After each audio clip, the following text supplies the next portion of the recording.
Chronicon Mundi. Un espacio para aprender historia.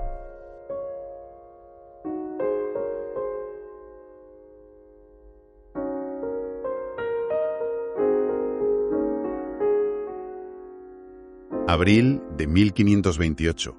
Hernán Cortés, el conquistador de México, se embarca en un viaje que va a definir pues el resto de su vida. Sí, pero esta vez el campo de batalla es otro. No es un imperio desconocido, sino uno mucho más peligroso. La corte del emperador Carlos V. Ahí es nada. Nos sumergimos en esa historia, en cómo un hombre puede ganarlo todo y a la vez perderlo, porque Cortés viaja a España va a consolidar su poder, y lo que consigue es, bueno, una jaula de oro. Es una definición perfecta. Honores, títulos, una riqueza inmensa, a cambio de ceder el control real. Vamos a ver cómo la corona le dio todo lo que pedía, excepto quizá lo que de verdad le importaba. Es que, para él, la situación era ya insostenible. Lo hemos comentado, pero aunque era una leyenda viva, en la práctica había perdido el cargo de gobernador de la Nueva España. Claro, tenía un juicio de residencia encima que era, una auditoría brutal de todo lo que había hecho. Y para colmo, sus enemigos en la corte le estaban moviendo la silla a más no poder. Acusaciones de todo tipo, ¿no? Tiranía, deslealtad, que si quería coronarse rey de México. Su única salida era, presentarse ante el emperador y defender su causa en persona. Pero esa orden de que viajara a España no era un gesto de buena voluntad de la corona, ¿verdad? Me da a mí que ahí había una estrategia muy calculada. Era la política estándar de la corona en esa época. Tenían pánico, un pánico atroz, a que los grandes conquistadores se convirtieran en señores feudales incontrolables al otro lado del océano. Crear su propio reino. El objetivo era siempre el mismo: recompensarles para que no se rebelaran, pero quitarles el poder político real para instalar a sus funcionarios leales, burócratas que respondieran directamente a la corte. Y ordenarle a Cortés que viniera justo cuando empezaba su juicio en México era una jugada maestra para sacarlo del tablero. Lo alejas de sus aliados, de los testigos. Lo dejas aislado en un entorno que no controla. Pero, a pesar de esa maniobra, su llegada a España no es precisamente la de un acusado que viene con la cabeza gacha. No, para nada. Desembarca en Palos de la Frontera y lo reciben como a una estrella del rock de la época. Hay multitudes, aclamaciones. Su fama le precede y él, que era muy listo, sabe cómo alimentarla. Claro, no llega solo. Trae un séquito impresionante, tesoros nunca vistos, animales exóticos y a varios nobles indígenas, incluyendo a un hijo de Moctezuma. Es un espectáculo diseñado para impresionar, para gritar: yo soy el hombre que le ha dado un imperio a España. Y entiendo que no lo hizo solo, que tenía apoyos importantes esperándole ya en la península. Apoyos cruciales. Su padre, Martín Cortés, llevaba años moviendo hilos, y el más importante era el duque de Béjar, uno de los nobles más poderosos de Castilla. Ya se había negociado un acuerdo matrimonial entre Cortés y la sobrina del duque. Así que, fíjate, antes de poner un pie en la corte, Cortés ya tenía un aliado de primer nivel que le abría las puertas del círculo más exclusivo del poder. A mí lo que me parece increíble de todo esto es la capacidad de Cortés para cambiar de registro. Pasa de ser un líder militar implacable a un diplomático que tiene que moverse por los pasillos de la corte. ¿Cómo lo consigue? ¿Era un genio de la adaptación o es que tenía buenos consejeros? Yo creo que es una mezcla de las dos cosas, pero sobre todo una inteligencia estratégica fuera de lo común. Entiende al instante que las reglas del juego son otras. Aquí no valen las cargas de caballería ni los discursos a la tropa. Aquí cuenta la influencia, las apariencias, la lealtad, o al menos la lealtad bien representada.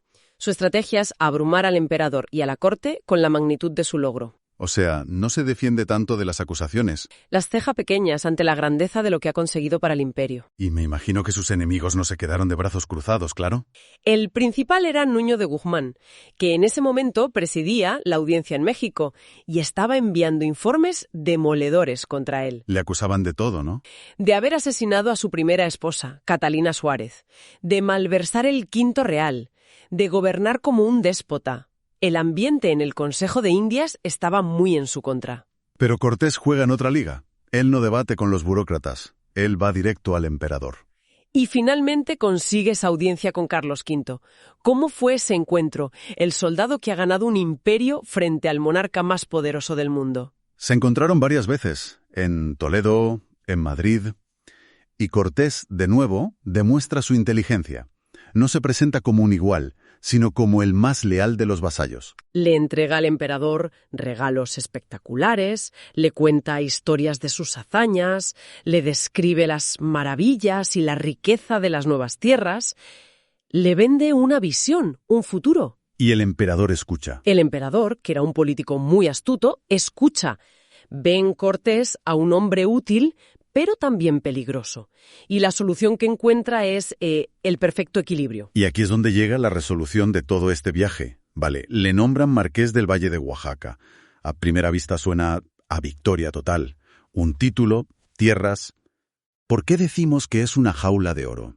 ¿Qué se escondía detrás? Se escondía la esencia de la política de la corona. Ser marqués del Valle de Oaxaca era un honor inmenso. Le convertía en uno de los nobles más ricos de España. Le daban un señorío gigantesco en el corazón de la Nueva España, con más de 20.000 vasallos, unas rentas anuales astronómicas. Con eso, la corona reconocía su gesta, le recompensaba económicamente y le ataba a la nobleza castellana. Era el gracias por los servicios prestados. La trampa está en lo que no le dan. Fíjate en el paquete completo. Segundo, le confirman como capitán general de la Nueva España, un cargo militar vitalicio. Con esto le dicen: reconocemos que eres el mejor líder militar que tenemos allí. Tuya es la gloria. Vale. Pero el tercer punto, el más importante, es el que falta. No le devuelven el cargo de gobernador. No recupera el poder político. Ahí está la clave. Le dan la gloria, el dinero, el estatus, pero no el poder de gobernar el día a día. Separan la gloria militar de la administración política. Es la jugada maestra del emperador. A Cortés le llenan las manos de oro y títulos, lo suficiente para que no pueda quejarse. Pero el control real del territorio pasa a manos de la segunda audiencia. Funcionarios del rey. Eso es, un cuerpo de oidores y un presidente nombrados por el rey, y que solo responden ante él. Convierten al conquistador en un aristócrata terrateniente y le quitan las llaves del gobierno. Una jaula de oro, literalmente. Y mientras libra esta batalla política, su vida personal también se convierte en una herramienta estratégica, porque no se puede entender su éxito sin hablar de su boda, ¿verdad? En 1529, con 44 años y ya viudo, se casa con doña Juana de Zúñiga. Y esto no es una historia de amor, es una alianza estratégica de primerísimo nivel. La sobrina del duque de Béjar, su gran valedor. Con esta boda, Cortés sella su entrada en la más alta nobleza de Castilla. Ya no es un hidalgo aventurero de Extremadura, ahora está emparentado con los Zúñiga, una de las familias más poderosas del reino. Es su legitimación social definitiva. Y creo que hay una anécdota con el regalo de bodas que ilustra perfectamente el poder y quizá la arrogancia que había adquirido en ese momento. Sí, la de las famosas esmeraldas. Es una historia fascinante. Cortés le regala a su nueva esposa 5 esmeraldas espectaculares traídas de México, talladas con formas muy elaboradas, una rosa, un pez, piezas únicas de un valor incalculable. Un momento. ¿Me estás diciendo que básicamente le hizo un desplante a la propia emperatriz? Porque la historia cuenta que Isabel de Portugal las había visto y las quería para la corona. Eso es. Y el hecho de que Cortés se las regalara a doña Juana, en lugar de ofrecérselas a la emperatriz, fue una declaración de intenciones en toda regla. Un revuelo enorme. Por un lado, demostraba una riqueza tan descomunal que podía permitirse ese gesto. Por otro, era un acto de soberbia, casi de desafío. Era su manera de decir: esta es mi fortuna, la que yo he ganado, y la dispongo como quiero. Simboliza muy bien esa tensión entre la nueva riqueza de América y el poder establecido. Y además del matrimonio, en ese mismo año consigue otro logro personal que para él era vital, ¿no es así? Algo relacionado con su legado. Sí, algo que le obsesionaba, la descendencia. Consigue del Papa Clemente VII una bula que legitima a sus 3 hijos mayores nacidos fuera del matrimonio. El más simbólico, claro, era Martín Cortés, el hijo que tuvo con Malintzin. Pero también esos otros 2 hijos, Luis y Catalina. Esto es clave para entender su mentalidad. No solo buscaba gloria para sí mismo, buscaba fundar un linaje. Legitimar a sus hijos, especialmente al mestizo, era una forma de perpetuar su obra y de unir su sangre para siempre a la de la tierra que había conquistado. Así que, a principios de 1530, el balance es positivo para él. Es marqués, está casado con una gran noble, sus hijos están legitimados, ha cumplido sus objetivos, es hora de volver. Y el viaje de regreso es el espejo de su nueva condición. Ya no es el capitán que partió para ser juzgado. Ahora es el marqués del Valle que regresa a sus dominios. Y el séquito que le acompaña es el de un príncipe, claro. Viaja con su flamante esposa, la marquesa, con sirvientes, artesanos y un detalle muy personal. Viaja también con su madre, Catalina Pizarro, que se había reunido con él en España. El cambio de su figura es radical. Se fue como un conquistador bajo investigación, con su futuro en el aire, y regresa como uno de los hombres más titulados y ricos del imperio. Sin embargo, vuelve a una nueva España que ya no le pertenece políticamente. En su ausencia, la corona ha consolidado su poder a través de la audiencia. Los funcionarios reales ya están sentando las bases de una nueva administración. Vuelve como un grande, sí, pero a un territorio que ya no gobierna. Llega a Veracruz el 15 de julio de 1530, pero el final de la travesía trae consigo una tragedia personal. Un recordatorio brutal de lo que costaban esos viajes en el siglo XVI. Sí, es un detalle que humaniza toda esta historia de poder. Las condiciones de los viajes transatlánticos eran espantosas, la tasa de mortalidad era altísima, y ni el séquito de un marqués era inmune. Su madre, Catalina, llega a Veracruz muy enferma después de la travesía y muere al poco tiempo de desembarcar. Y no fue la única, Varias personas de su comitiva fallecieron también. Es un final trágico para ese viaje y un presagio de que la nueva etapa en México tampoco sería un camino de rosas para él. Y así, lo dejamos de nuevo en las costas de Veracruz. Es marqués, su nombre es leyenda, y su fortuna es inmensa, pero su poder político ha sido recortado para siempre. Un nuevo capítulo, tanto para su vida como para la historia de Nueva España, está a punto de comenzar. Un hombre como Cortés, pura energía y ambición, no se está hecho para sentarse a disfrutar de sus rentas. ¿Qué hace? Mira hacia el único lugar que le queda por conquistar, el océano. Exacto, el Mar del Sur, lo que llamamos el Océano Pacífico.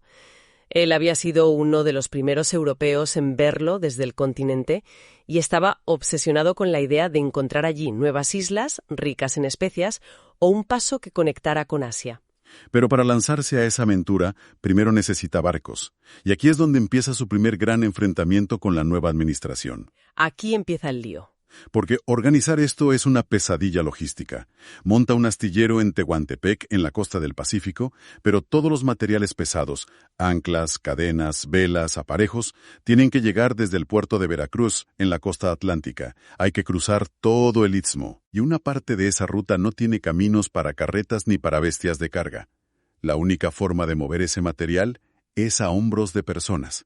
Para ello, recurre a porteadores indígenas, los llamados tamemes. Era una práctica prehispánica que se había mantenido, pero que la corona estaba intentando regular y limitar muy estrictamente para evitar abusos. Y sus enemigos en la audiencia ven aquí la oportunidad perfecta para atacarle. Inmediatamente. Le acusan de contravenir las leyes que protegen a los indígenas. Inician un proceso legal contra él. Cortés se defiende, argumenta que no hay otra manera de transportar el material, que a los hombres se les paga por su trabajo y que van por voluntad propia. Pero a la audiencia no le importan las excusas. Han encontrado un punto débil y lo explotan. Le imponen una multa. Y no es una multa cualquiera, hablamos de 40.000 pesos de oro. Para que nos hagamos una idea qué significaba esa cantidad en aquella época. ¿Es una sanción simbólica o algo que de verdad le hace daño económicamente? Es una suma astronómica. Era suficiente dinero para financiar un pequeño ejército o construir otra flota de barcos. Y lo más humillante es que para poder pagar el depósito inicial que le exigen para apelar, se ve obligado a empeñar 2 de las joyas más valiosas de su esposa. Un collar y un cordón de oro. No se trataba solo del dinero, era un golpe a su orgullo, una demostración pública de que ya no estaba por encima de la ley. Esto es lo que me resulta fascinante del personaje. Está empantanado en pleitos, minado políticamente. Y su reacción no es retirarse, sino redoblar la apuesta y seguir invirtiendo su fortuna en construir barcos en mitad de la nada para explorar un océano desconocido. ¿Qué es lo que le impulsa? Creo que es su naturaleza. Cortés nunca fue un buen cortesano ni un político de despacho. Era un hombre de acción, un líder en la frontera. Las fuentes relatan que en Tehuantepec vivía en una choza en la misma playa, supervisando los trabajos, incluso ayudando físicamente. Cubierto de serrín y brea, rodeado de carpinteros y marineros, era su elemento, muy lejos de las intrigas de la Ciudad de México.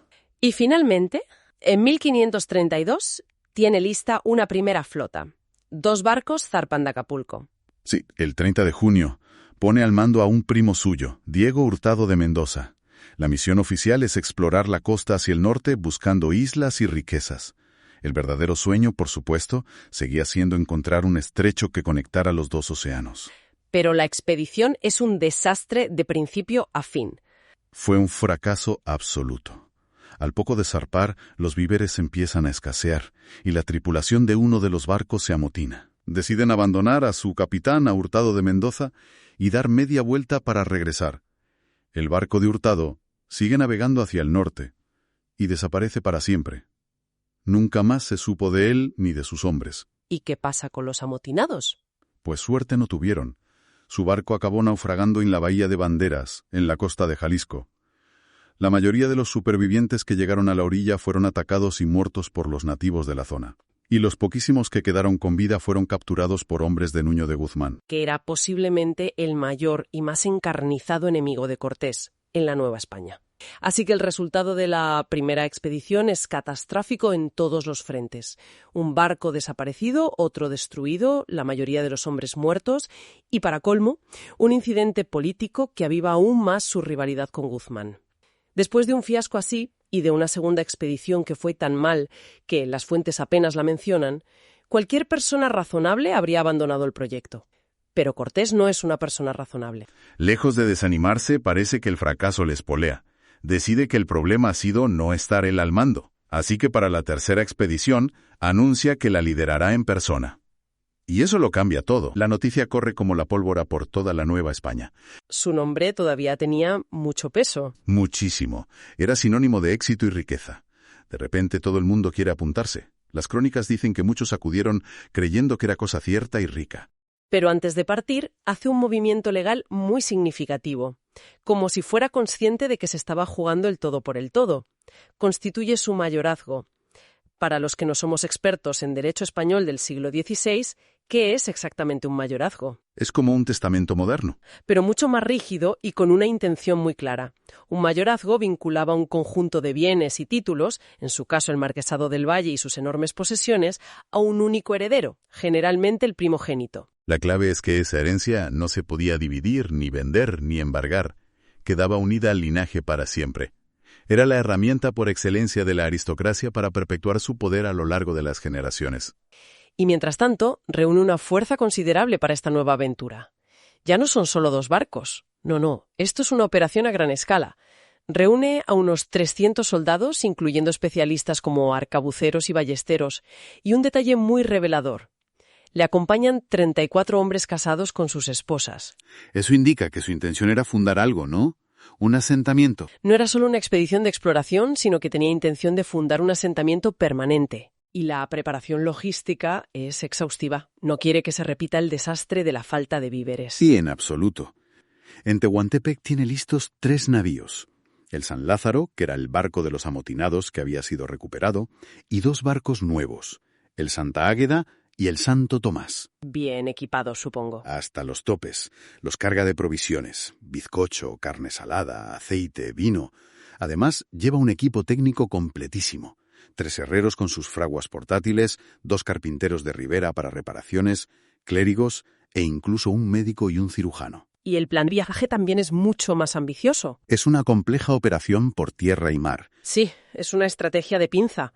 Los 3 barcos navegarían por la costa hacia el norte hasta un punto llamado Chametla, en la actual Sinaloa, que era territorio bajo la influencia de su rival Nuño de Guzmán. Se metía en la boca del lobo. Mientras tanto, Cortés avanzaría por tierra con el grueso del ejército, la caballería, llevaba 150 caballos, y los colonos, para encontrarse allí con los barcos.